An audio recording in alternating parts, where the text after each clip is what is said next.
If you were unlucky enough to fall ill in the 1800s or early 1900s, your options were, well, limited. Doctors might diagnose you with bad humors, female hysteria, or consumption, which was just a polite way of saying tuberculosis was eating your lungs. Cures ranged from mildly helpful to outright insane. You could be prescribed mercury, arsenic, or a good old-fashioned bloodletting, because clearly losing blood would help you feel better, especially if you were already anemic. Common treatments included whiskey for pretty much everything, castor oil for everything else.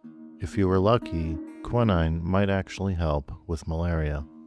But for every real remedy, there were 10 bottles of snake oil being peddled by a man in a top hat, promising to cure gout, baldness, and heartbreak all in one sip.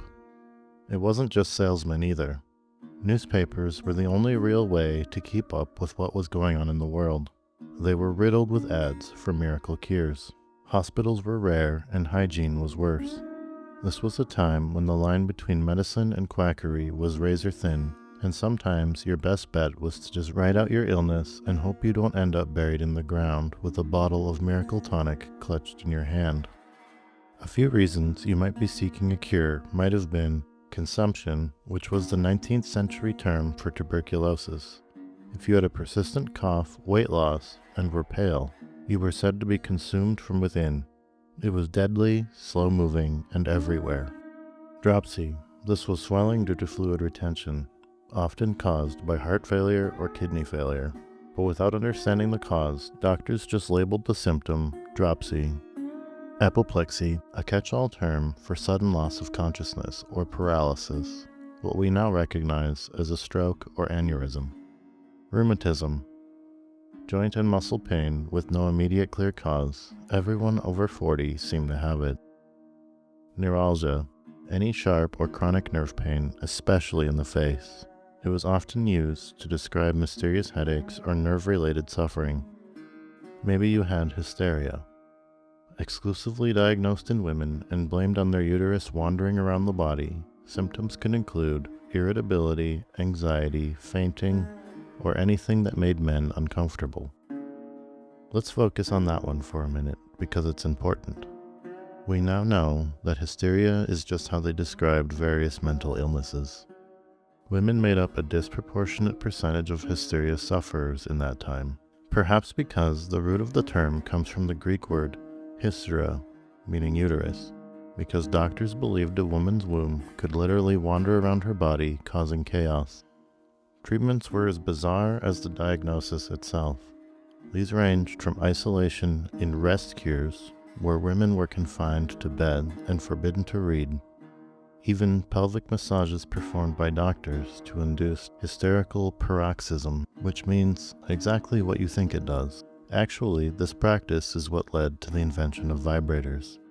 Some magic cure-all tonics claim to help with this as well, like Pinkham's vegetable compound claiming to cure of all female weaknesses and female complaints.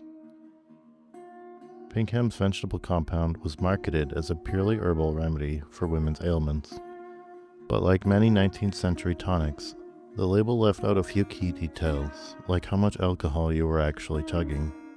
Here's what we know about the main ingredients. Black cohosh root, which is known for causing liver issues in high doses. Unicorn root, which was not magical, also not from a unicorn. Life root, later discovered to contain toxic alkaloids that could harm the liver. Fenugreek seed, still used today in herbal medicine for hormonal balance, though not as much for wandering wombs. And of course, alcohol. Up to 20% by volume, the unspoken hero. It acted as a preservative, solvent, and let's be honest, likely the real reason people felt better after taking it. The herbal medicine was very popular due in part to the marketing. Lydia Pinkham would urge women to write to her about their health problems specifically, and is viewed as one of the first crusaders of women's health. Testimonies from women were constantly published, including ones that probably didn't help the quack remedy accusations. In the Freeland Tribune newspaper, on July 25, 1898, a testimony states, "Dear Miss Pinkham, I've been taking your vegetable compound, and I am now ready to sound its praises. It has done wonders for me in relieving me of a tumor. The author goes on to state she had heart palpitations, bloat, and general poor health for 3 years. After taking 3 boxes of Lydia Pinkham's vegetable compound lozenges, the tumor passed from me. I recommend your medicine to all sufferers from female troubles. Even after Lydia's death in 1883, the company continued operating under her name. The product remained a household staple well into the 20th century, adapting its marketing to each generation of women, and only gradually losing relevance as medical science moved forward. Was it effective? Maybe a little. Was it mostly an acceptable way for Victorian women to self-medicate with alcohol? Probably. As if they didn't have enough to deal with all the hysteria, women also had to bear the grim burden of childbirth. Another tool to help women in the 1800s was the chainsaw. And yes, it's exactly as horrific as it sounds. Birth looked quite a bit different back in the 1800s. While not exactly a picnic now, back in the Wild West days, hygiene, antibiotics, and pain relief were not a thing yet. Or if they were a thing, in the case of pain relief, they were frowned upon for a myriad of reasons. Something to do with an apple, apparently. It was also public sentiment that the use of pain relief increased the risk of conditions like epilepsy and insanity. Anyway, that only really mattered if the birth went well. C-sections were almost always fatal for the mother pre-1900s. To help the birth of an obstructed child, something called a symphysiotomy would be performed. This is where the front pelvic joint would be cut with a knife, allowing the baby to descend. Obviously this was slow and traumatizing. Cue the first chainsaw, meant to quicken the time it took to hack through your pelvis. I'm sure women of the age were delighted.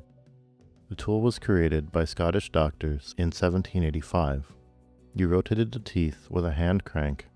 Time was of the essence when doctors didn't wash their hands before operating on you, and antiseptics didn't exist. Different variations of fine-tooth chains were invented over a century, including the G-lead twisted wire, which is still used today for very precise medical procedures. As healthcare standards and practices improved, the chainsaw birth was abandoned for the modern C-section around 1900. Around the same time, we decided that chainsaws would be perfect for cutting trees instead of people, which is probably for the best. Let's say you had rheumatism, which is basically a catch-all term used to describe a variety of painful conditions affecting the joints, muscles, and connective tissues. In the 1800s, it was basically the diagnosis for you hurt somewhere and we don't know why. It could refer to anything from what we now call rheumatoid arthritis to osteoarthritis, lupus, or even fibromyalgia, all lumped together under the umbrella of rheumatism. Simply because they lacked the knowledge and technology to properly diagnose conditions and were more symptom-focused. The symptoms were the conditions in their eyes. Many, if not all, of the cure-all potions claim to cure rheumatism. The problem with this claim is that most of the time they wouldn't actually cure rheumatism, but rather they would oftentimes very successfully treat the symptoms. If you were a sufferer of rheumatism, you could take one of the craziest cure-alls of the era, Hamlin's Wizard Oil. If you ever wandered into a frontier town in the 1800s and heard a man shouting about a miracle cure that could fix toothaches, rheumatism, bruises, sprains, and internal pain, congratulations, you just discovered Hamlin's Wizard Oil. Launched in 1861, the Wizard Oil quickly became one of the most aggressively marketed medicines. They held a literal festival, jugglers, magicians, musicians, the whole nine, and then pitched their miracle cure. People were so distracted by all the fun they were having that of course they bought it. They didn't even know they needed it, until now. So what was even in this miracle tonic? Well, the exact recipe was a secret, because of course it was. But we know it included alcohol, chloroform, ammonia, camphor, turpentine, and maybe some sassafras for flavor. You could use it externally as a liniment, or take it internally if you really wanted to gamble with your organs. Which people did, of course. The marketing was relentless. The bottles were stamped with bold red labels, and newspapers also called it the most wonderful family remedy ever discovered.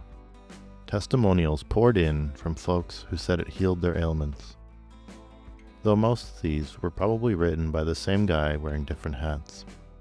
They even tried to manipulate people into sending the relatively high cost of 75 cents a bottle, which is almost $15 in today's money.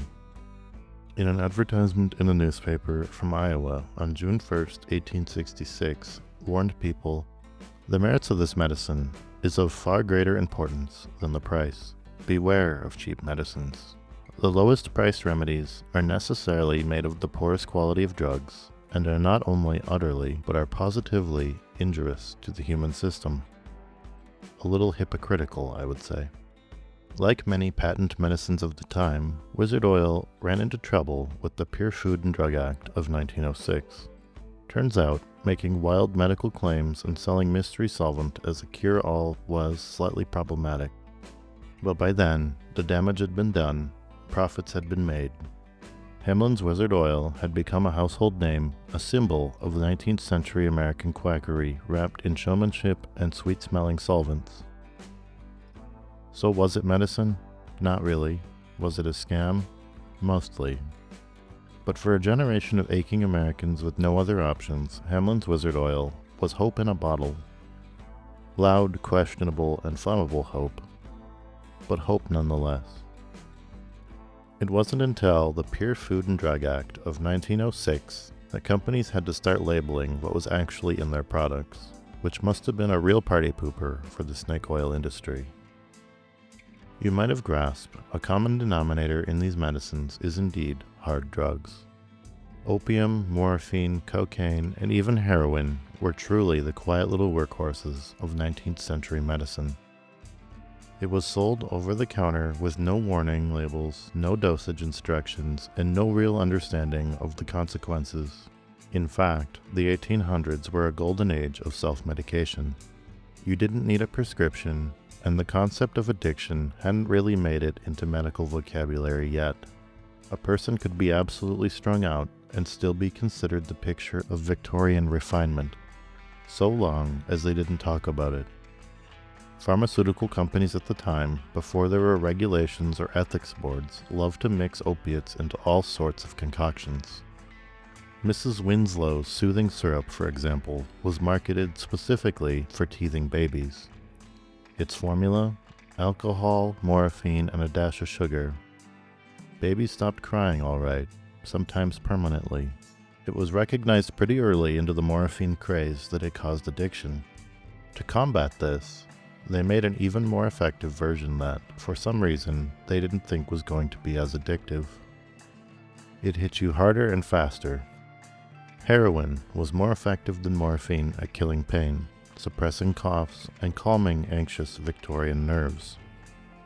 And just like morphine, it made you feel warm, floaty, and invincible. For a while. It was marketed as a cough suppressant, especially great for kids with colds, and helpful sleep aid for adults. You could pick up heroin cough syrup at your local pharmacy, no prescription required. They even sent out sample kits to doctors with both aspirin and heroin included, one for pain, one for peace. After a century of heavy heroin usage, doctors and scientists began noticing a pattern. People who took heroin for pain were now taking heroin for withdrawal symptoms from the heroin they took for pain. The non-addictive wonder drug was turning out to be just as bad, if not worse, than the morphine it was supposed to replace.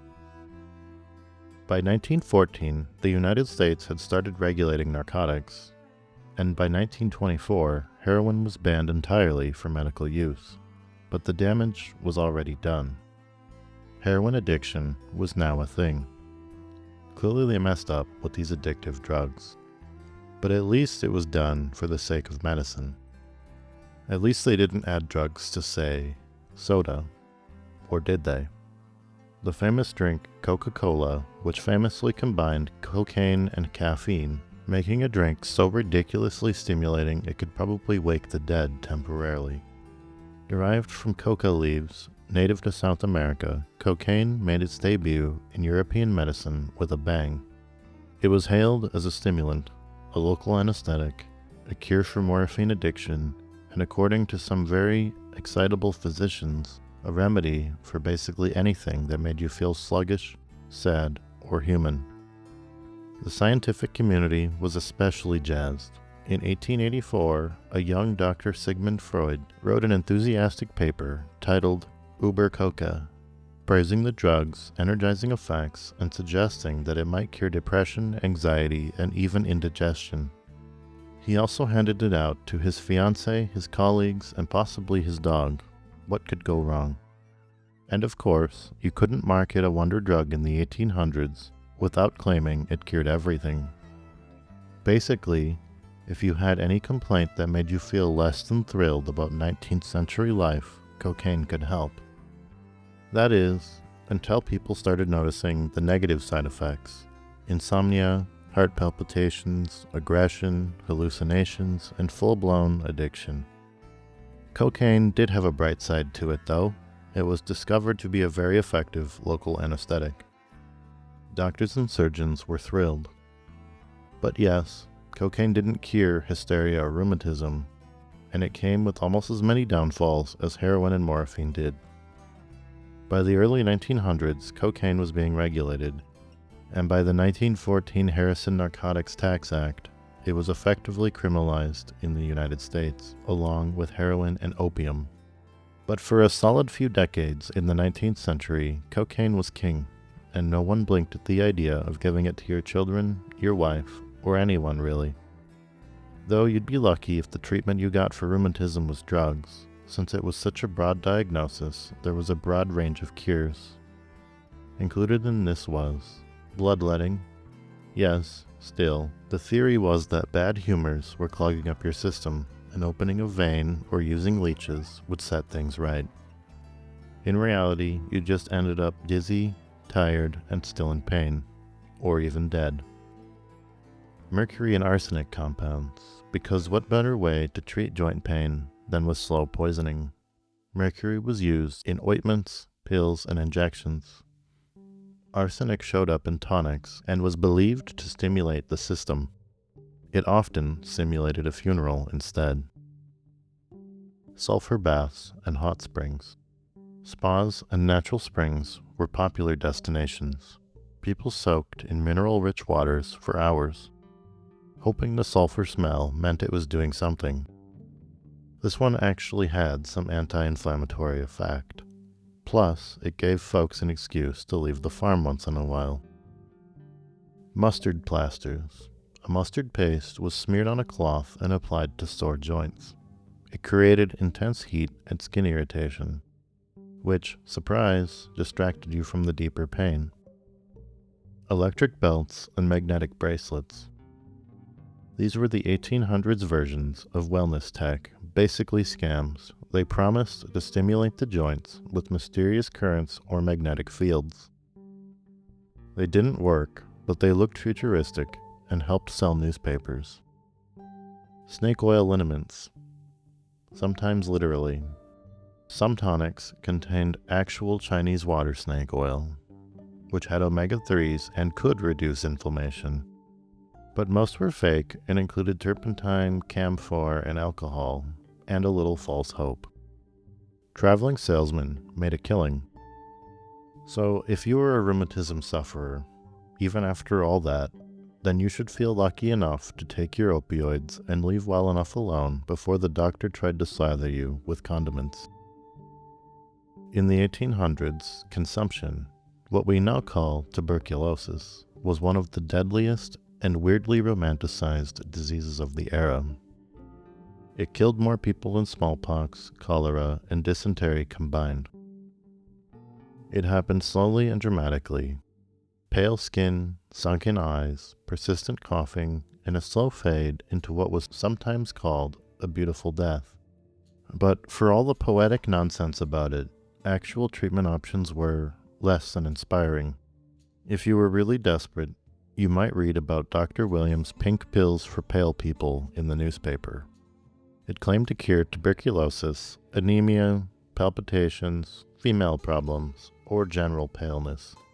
The main active ingredient was ferrous sulfate, a form of iron, along with magnesium sulfate, sugar, and some other fillers. In other words, it was an early iron supplement, not dangerous, and probably helpful if you were anemic, but definitely not the tuberculosis cure-all it claimed to be. Sort of like putting a band-aid on an arterial bleed, still a nice change from the standard opium and alcohol cocktail. A bit more malicious, calomel was a very popular medication during the 1800s. It claimed to cure tuberculosis and other ailments like cholera, teething pain, constipation, and dysentery. Calomel had a strong laxative effect, and the logic of doctors back then was very purge positive at times. Another example of this is bloodletting. The belief that you could just expel a disease was very powerful in early medicine. Like a flooded basement, you just needed to be drained, in one way or another. If you're wondering how a drug could help both constipation and dysentery, well, it doesn't. Calomel would speed up the dehydrating effects of dysentery. Another effect of the drug was a softening of the gums, so it was a common teething treatment for babies. No one understood whether babies were getting red hands, red feet, and rashes. Yes, that's right, symptoms for mercury poisoning. Calomel was mercury mineral. Yes, pure heavy metals. For whatever reason, all these symptoms were being overlooked and the doses that were prescribed kept increasing. People's mouths started rotting from the mercury, leaving them disfigured or worse. Naturally, there was a lot of negative publicity about calomel too. I think Professor G.E. Wilkinson said it best. What a hydra-headed monster. Language fails to paint or tell half the ills that daily cumber man from the use of calomel. Health destroyer, happiness spoiler, dropsy maker, sick man's bane, stomach wretcher, misery fetcher, blood erupter, source of pain, eruption breeder, pimple feeder, skin defacer, beauty's foe, nerve unstringer, vital stinger, muscle waster, source of woe, bone upsetter, palsy getter, ulcer causer, corruption's friend, bowel trotter, liver rotter, pain producer without end, tooth decayer, gum diseaser, palate eater, canker's source, tongue enlarger, saliva poisoner, brain inflamer, death by force. His poem was written in the Perrysburg Journal from Perrysburg, Ohio on April 3, 1854. In 1863, the U.S. Army Surgeon General forbid calomel from being included in military supplies. The rest of the population slowly declined their use of calomel over the years until it was finally eradicated in the mid-20th century. Some other less glamorous cures for tuberculosis back in the 1800s were rest and fresh air, the sanatorium cure. Doctors often sent patients to the countryside, mountains, or desert climates. Sanatoriums popped up in places like Colorado or the northern Appalachians, where patients were prescribed clean air, nutritious food, and lots of sitting very still. This was one of the few treatments that actually helped some. Cod liver oil, yes, this foul-tasting goop, was practically a food group in tuberculosis treatment. It was believed to build strength and nourish the lungs. At the very least, it gave patients something else to gag about besides the coughing fits. Bloodletting and blistering. Still clinging to humoral theory, some doctors tried to balance the system by draining blood or raising blisters on the skin. It didn't help tuberculosis, but it did help people become more anemic and miserable. Inhalation therapy. patients were sometimes told to inhale various vapors, turpentine or creosote. Yes, the stuff we used to treat railroad ties and telephone poles. The idea was to disinfect the lungs. The result was usually chemically induced suffering, lobectomy or thoracoplasty. In extreme cases, surgeons tried removing infected lung tissue or collapsing parts of the lung to rest them. These procedures were brutal, often fatal, and mostly came into play towards the end of the century. Consumption was more than just a disease. It was a cultural moment. Poets, artists, and composers wasted away in tragic swooning fashion while doctors experimented with everything from mountain air to morphine. It wouldn't be until the discovery of antibiotics in the 20th century that we finally stopped prescribing a side of creosote with our bed rest. Not everything that came from the 1800s was snake oil and doom, though. So, we've talked about tonics that didn't work, pills that turned you into an opium addict, and the not-so-miraculous miracle cures. But to be fair, the 1800s weren't all bad news. Medicine actually made some decent strides during this century. The 1800s was actually a revolutionary time for medicine. We started the century by cutting people so they could bleed out their diseases, and ended the century by vaccinating them for some of the most deadly diseases in history. If you were willing to try eating an herb or bark, some of them are bound to actually work. An example of this is willow bark. It was found to reduce pain and fever, so of course it was also recommended for all the common ailments of the time. Doctors and folk healers alike recommended it for everything from rheumatism and gout to headaches, fever, and toothaches. It was one of those rare 19th century remedies that actually did what it was claimed to do. Relieved pain without also containing alcohol, cocaine, chloroform, or radioactive elements. So, already a win. Willow bark has a compound in it that turns into salicylic acid in the body, which is the active ingredient in aspirin. So yes, we essentially found out aspirin grows on trees. It wasn't made into the painkiller we know and love today until the very beginning of the 1900s, but still, compared to the standard opium doses, eating aspirin tree bark was definitely a step in the right direction.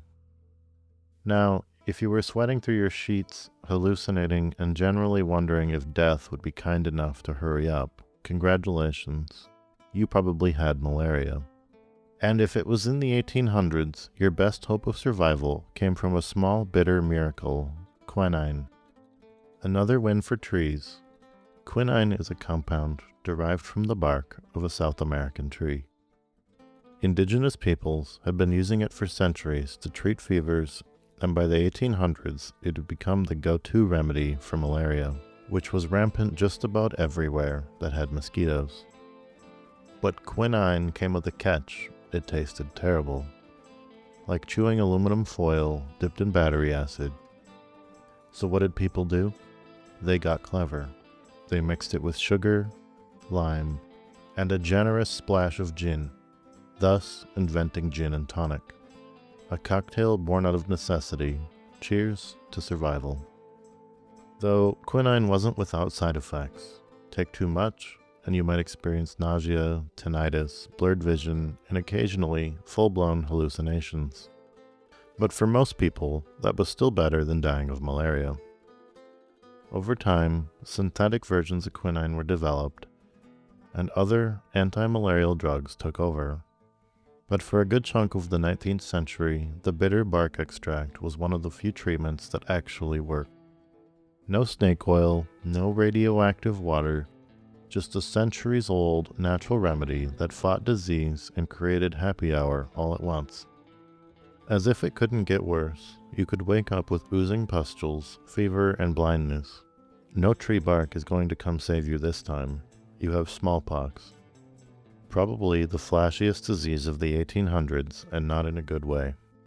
Hundreds of millions of people died, but one of the most revolutionary cures was born: the vaccine. In 1796, Edward Jenner, an English doctor, noticed the milkmaids, yes, actual milkmaids, who had contracted a mild disease called cowpox, didn't seem to get smallpox. Rather than chalk this up to divine intervention, he did the scientific thing. He scraped some pus from a cowpox sore and deliberately infected an 8-year-old boy. Now, was that ethical? No, not even a little. But did it work? Amazingly, yes. The boy got mildly ill, then recovered. Later, when Jenner exposed him to actual smallpox, again, ethics, not a strong suit, the boy remained healthy. Thus, the first vaccine, named after vacca, Latin for cow, was born. By the 1800s, word had spread. Vaccination became more common across Europe and the United States, though not without pushback. Anti-vaxxers existed even then, suspicious of injecting cow germs into their children, and let's be honest, the science communication back then wasn't exactly winning hearts and minds. There were no cute CDC infographics, just crude drawings and the promise you might not die in agony. Despite the skepticism, mass vaccination campaigns slowly caught on. Some cities even made vaccination mandatory, leading to public health battles. But here's the thing. It worked. Smallpox cases dropped dramatically in vaccinated populations. Meanwhile, people in areas without access to vaccines, especially indigenous populations and enslaved people, continued to suffer brutal outbreaks. Like most things in the 19th century, access to life-saving medicine had a lot to do with your race, class, and whether or not you lived within horseback distance of someone who didn't believe leeches could fix everything. By the end of the century, vaccines were one of the few truly effective tools in the medical bag. And while smallpox wouldn't be officially eradicated until 1980, the 1800s were where the tides began to turn.